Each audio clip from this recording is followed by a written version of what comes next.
welcome to another episode of Painting with Hatcher.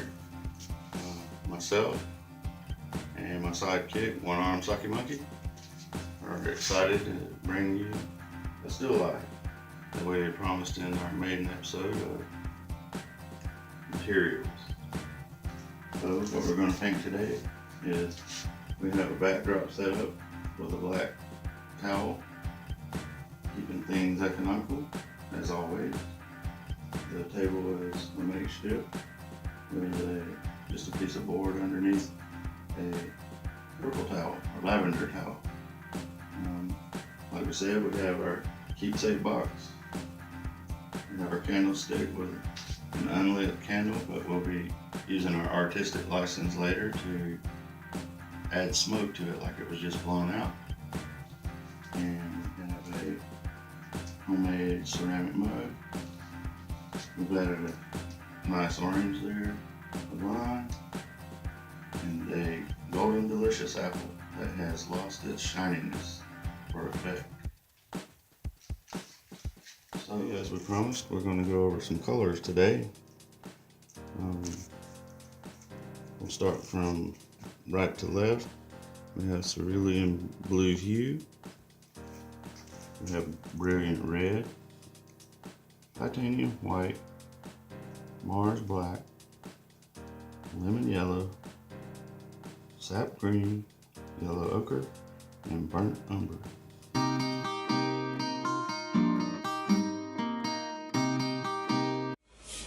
Okay, we have a sketch of the candle and the fruit and the stein with the round keepsake box. What we're going to do is be a little more creative to show you how you can do a variation. Although you see one thing, your artistic license allows you to do something else with it. So basically, we've taken the time to re-sketch what we've already started with our background and our tablecloth, and we've cut in our candlestick and everything. So now we have another sketch. It's almost the same, we just eyeballed it and, shoot for the stars and land on the moon, so to speak. I've had a buddy I got that saying from, but I use it a lot. Anyhow, so what we're going to do is we're going to reverse this tablecloth with the background color. Not literally, but in our mind's eye, we're going to make the back purple and the tablecloth darker to see what the effects are on the focal points of the canvas when it's painted. That's the surprise about it. I don't even know. What it allows you to do though is to see how the colors yellow, green, orange, brown, ivories, pewter, metallic react when you use the same colors against different colors. How it complements them, basically. So we're going to take that painting. This background is already dry because we're using acrylic. We're going to actually just put this in front of it so we don't actually look at the painting. We don't want to reference from that painting. We want to actually look at our still life for the reference. That's where the creativity comes in. And One Arm Saki Monkey, he is like, really? Okay, what you doing? Well, if you were listening, you would know. Anyhow,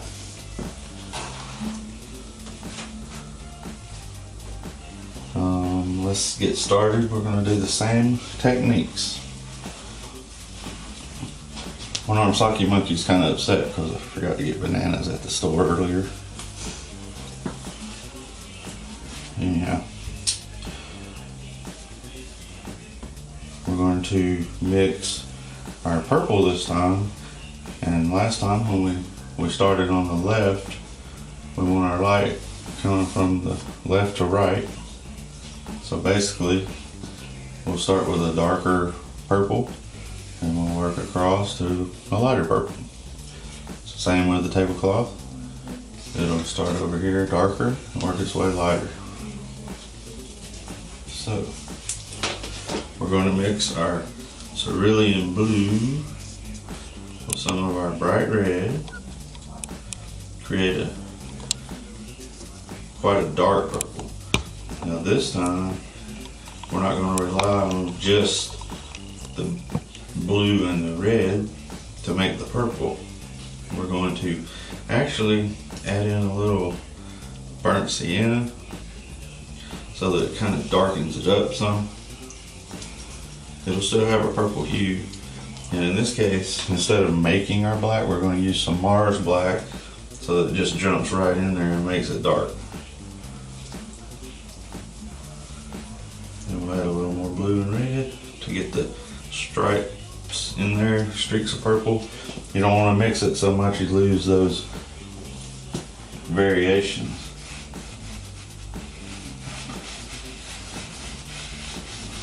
See, we've got some blue hues in there. We have some red showing through. Now, we don't want a lot of the colors we mixed actually being on their own in the painting, because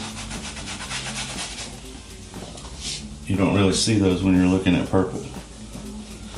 But as we get into the lighter areas, maybe that will help with the illusion of light hitting the purple. We also have our canvas frame that works with us as a friend this time. When we did the black, we wanted a line down through here to show like a corner on a wall or something.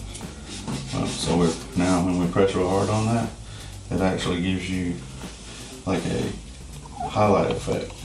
Okay, we don't want to get too wound up in doing that. I'm just showing you how that works out for you in your favor. Okay, we'll leave that white spot there alone. And we're going to come over here and just mash it in. And anytime you have to make more paint for your purple, don't worry about exact measurements. Just go with the flow, let it happen. The idea of painting loosely is to create things that you didn't see before. Otherwise, we would have a recipe out here. If I wanted to use a recipe, I would be in the kitchen making cookies. Oh, by the way, I don't use recipes to cook either. That's why they're called Carl concoctions. They usually come out pretty good. Anyhow, maybe we can start a YouTube channel, Cooking with Carl, instead of Painting with Hatcher. That's another endeavor. I'm going to go down by the candle. And over here, you can actually hear the texture of the canvas. It sounds like I'm sawing wood.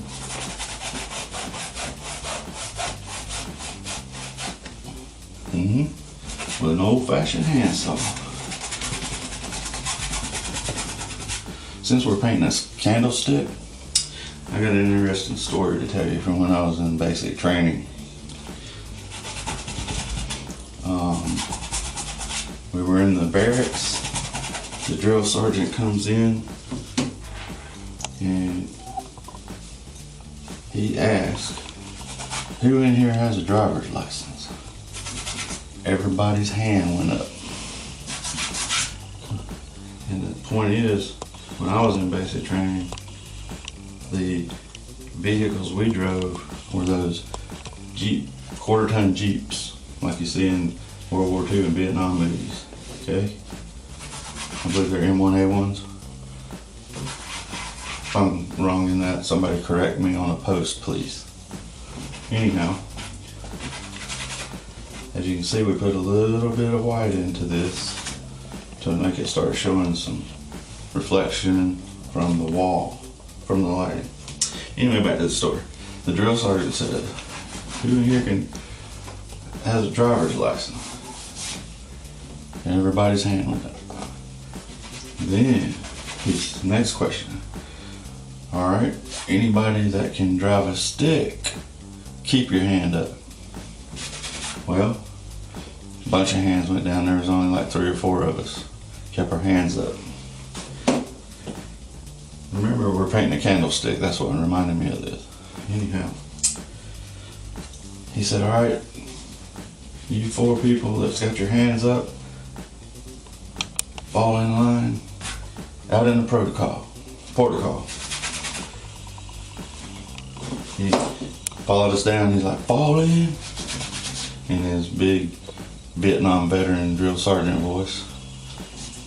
Anyhow, we're standing there, all at attention with our chests out.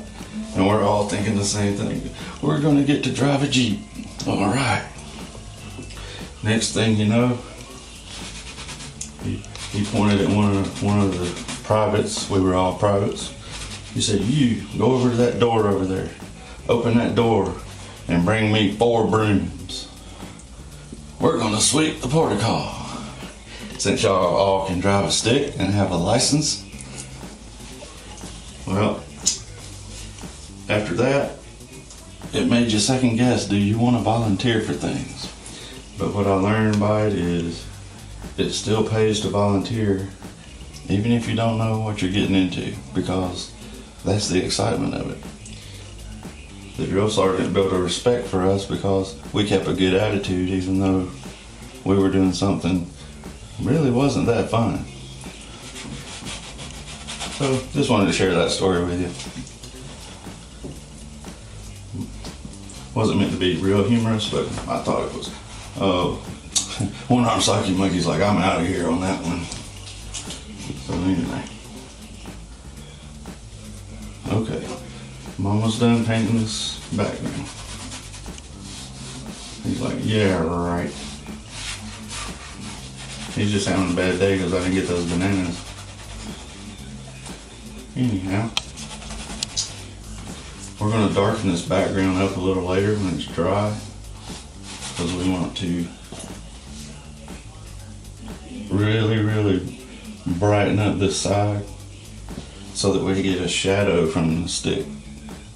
Okay, I'm still thinking about that stick shift, the candlestick. Once I start talking about military stores, it just gets me excited. Anyhow, I'm gonna do this. I might even take my finger this time a little bit because it gives you more of a, it doesn't take the paint off as it's putting it on.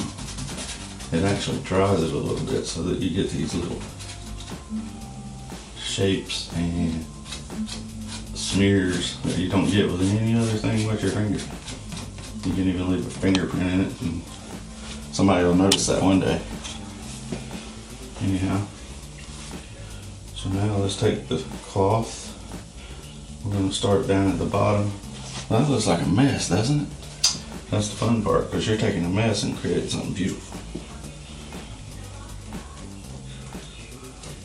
Okay. Got to get inside here. This is around the cup. I'm sorry, the keepsake box.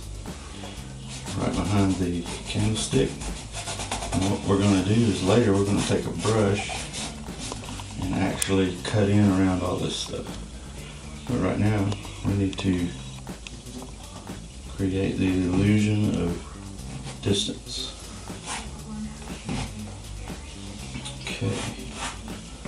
Alright, that's looking good. What was that? Well, quit looking yet. Okay. I know I have to fix you all the time because you're basically an invertebrate mammal. That doesn't make sense, does it? Alright. Okay, now we're going to go to the tablecloth. Now we're going to go darker. Now, when I say black, I don't mean like pure black, because black actually reflects when it has light put on it.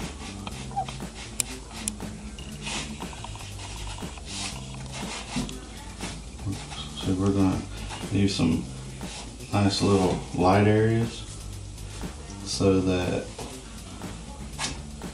it appears that's where the lime is sitting. And the apple's right here. The orange is right here. Kind of make a straight line and then curve around. And then spread that out so it's flat. And again, we're going to take the brush and make it really stand out by cutting it in. One nice thing about using the cloth, you don't have to clean it. It saves a lot of time. And if the cloth gets to the point where you can't use it, I don't know, looks pretty good. You can make a shirt out of it. So,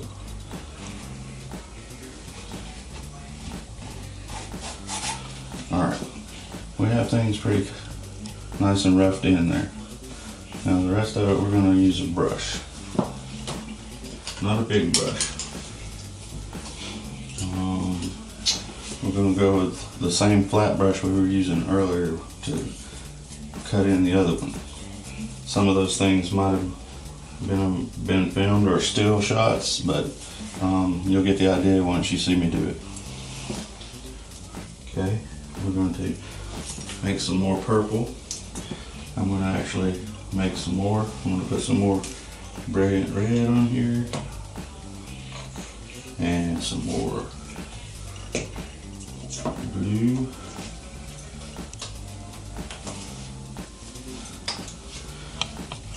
The left side of the candle we want darker than the right side of the candle, because it's actually not, the candlestick's not round. So we're going to have shadow on both sides. Most of your light's going to hit on the front left and the face and slightly on the right. Like I said, right to left, but since it's not round, you won't see the light anyway, because it's actually in a octagonal shape. So basically, let's mix up some purple. You would think that the light would be really highlighting the left side, since it's coming from the left to the right. Did I say that backwards? I probably did. Hang on. It's coming from the left to the right.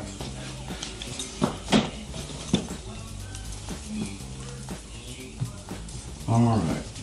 Basically, we have purple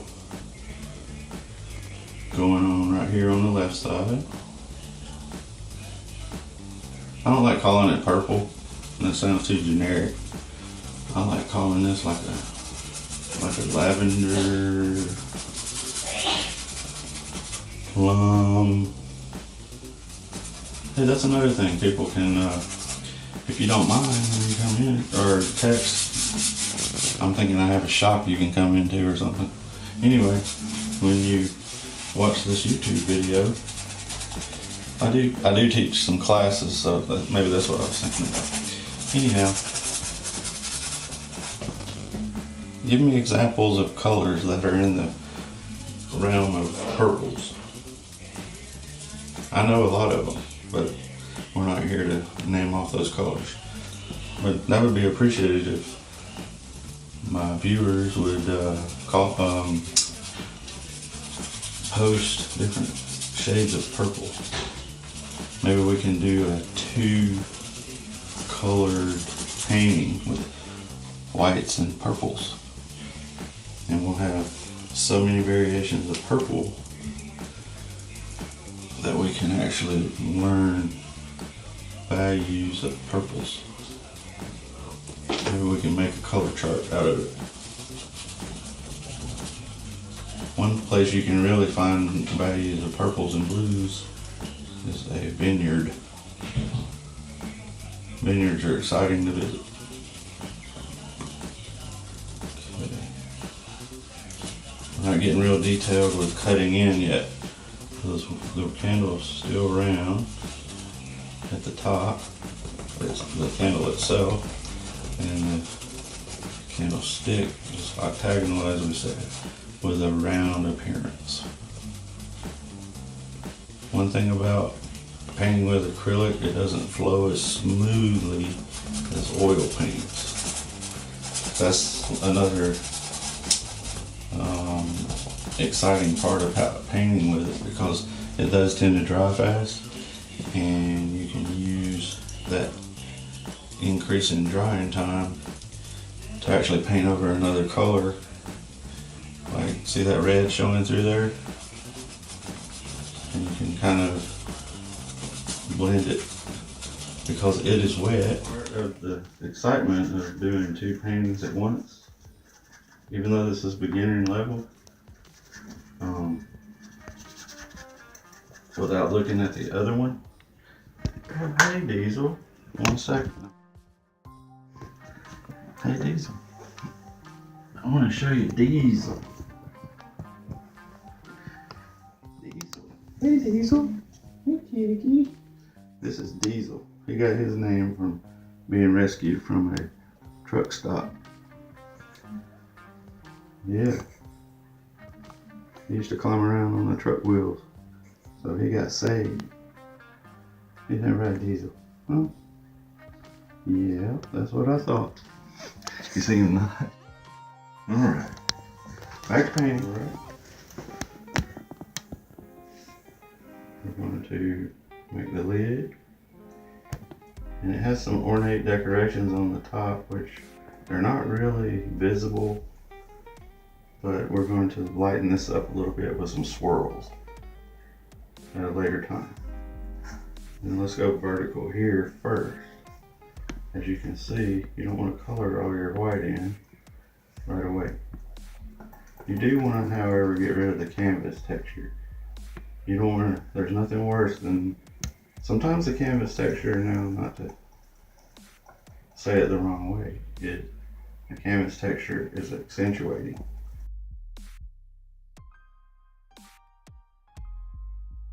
So it's best to at least hit the roughs and let a little sparkle here and there show through. Now, as you can see, we have a canister sitting there. Looks pretty good. We're going to actually highlight the front edge a little bit so that it's elliptical.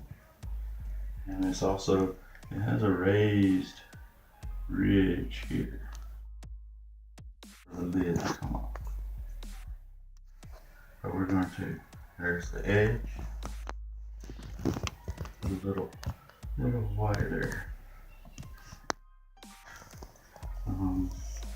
The apple is actually going to show some shadow on it. So we just leave it dark right here.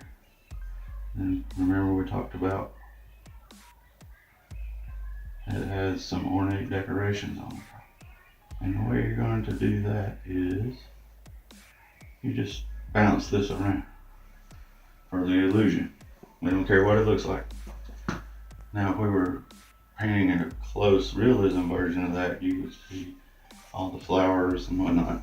But that looks pretty good to me. And we're going to put the lid here. It's got a little darkness here.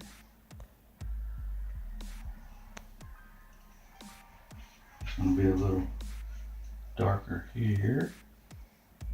Because like we said, the apple's in front of it. And then we're going to carry that darkness over at the bottom, like such. And maybe put a little round shadow here so that the apple, it's going to be hard to paint behind an apple once it's painted it. So we'll just go ahead and paint what the shadow is going to do, and then we'll carry the apple in front of it. Now you can add effects by taking the brush, create a small line of separation. And where the canister meets the table, it's actually going to have a little bit of shadow.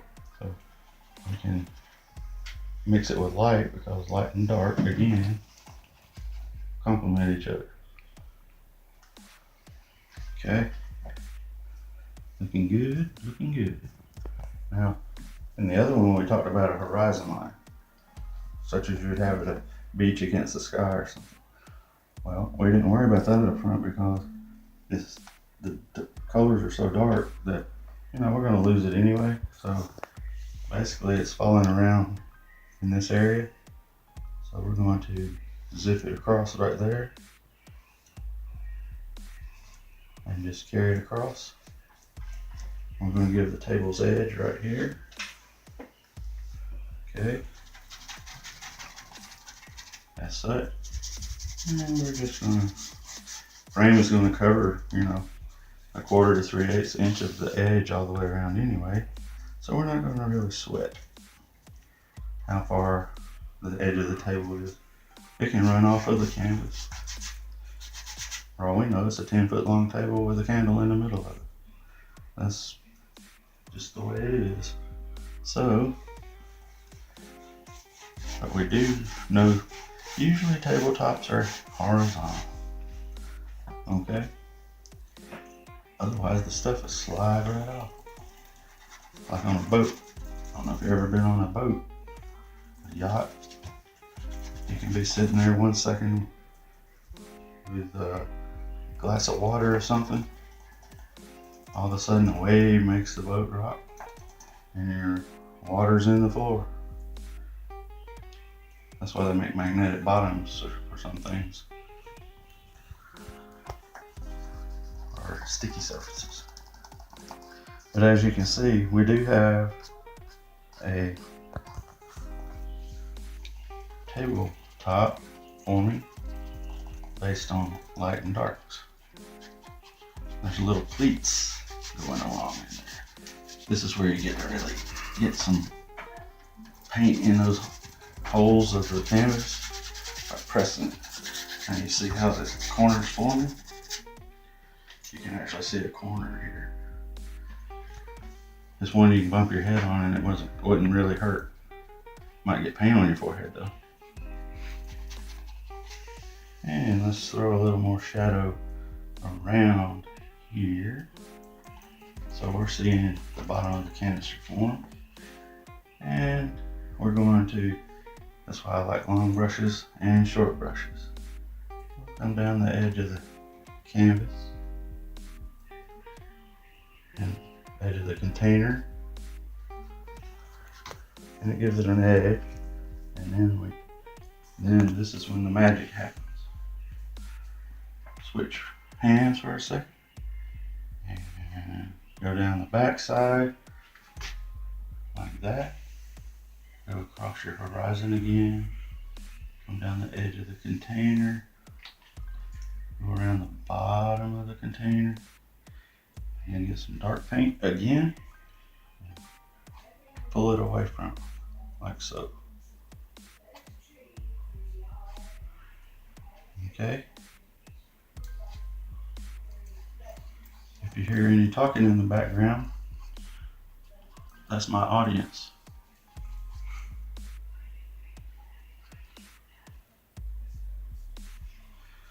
But they don't usually watch until the film is done. I think Gunsmoke's on. I heard Festus talking. Now, Matt.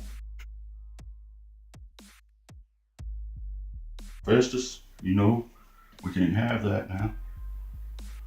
Well, I know what you're talking about, Matt, but I know I can't talk like Festus to you, but, you know, that's a one-of-a-kind actor right there. Look at that. That's looking sweet. Okay. I'm spending a little extra time on this because it needs it. For it to look like we're painting metal. I think that looks awesome right there.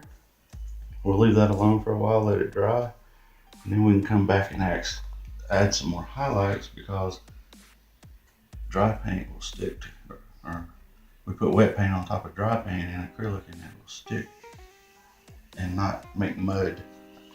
So let's see.